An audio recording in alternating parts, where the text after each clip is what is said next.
In order to continue his bloodline, the old man hoisted the captured girl high into the air. First, he picked up a pair of scissors and cut open the girl's denim jeans. A surge of unknown fear instantly washed over the girl's heart. Next, the old man took a bottle of white solid from the fridge, carefully placed it over a flame, and then used a nearby dropper to draw a large amount of the nutrient fluid after heating it. At this moment, the girl realized something terrible was about to happen. She struggled desperately to break free, pleading with him to let her go. But the old man, holding the dropper, silently approached her. Then, he suddenly grabbed the girl's legs. Looking at her expression of utter despair, the old man told her that as long as she could give birth to a child for him within a month, he promised to return her freedom. The girl's name was Ellie. She and her 2 accomplices had been committing thefts around the town, but they never took cash. They only stole valuable items from homes and always ensured the total value didn't exceed $10,000, because even if caught, that would only count as a minor offense locally. However, one day, while their teammate Mike was selling off some stolen goods, he accidentally overheard a piece of information that could make them rich. Word had it that in a neighboring block, there was a retired veteran whose daughter was killed years ago in a hit and run by a wealthy heiress. The family compensated him with a large sum of money.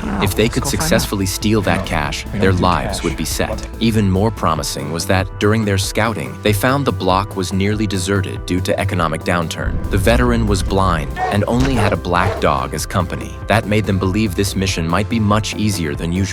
So, under the cover of night, they arrived at the old man's villa. Mike first used a drugged sausage to put the guard dog into a deep sleep. Then, they all removed their shoes and carefully snuck inside the house. Ellie and Jack were responsible for searching downstairs for the cash, while Mike went upstairs. While the old man slept, Mike released sleeping gas into his bedroom, making it safe to proceed with their plan. But Mike didn't realize that the blind old man wasn't just any retired vet. He was once a member of the US Navy SEALs. When Mike came back downstairs, Ellie and Jack still hadn't found any trace of the money. The only place left unchecked was a locked door. Thinking the money was likely hidden there, Mike didn't hesitate to pull out a hammer. But after several tries, the lock was just too sturdy. They couldn't break it open. Frustrated, Mike pulled out a handgun, planning to shoot off the metal latch. Jack, however, became very uneasy. According to local law, breaking into a home while armed escalates the crime drastically. The homeowner would then be fully justified to use lethal force without facing any legal consequences. When Mike actually fired the gun without hesitation, Jack wanted no part of the growing mess. He backed out of the mission altogether. Mike, meanwhile, finally broke open the door. But just as they began to celebrate, the old man silently appeared at the corner. Who's there?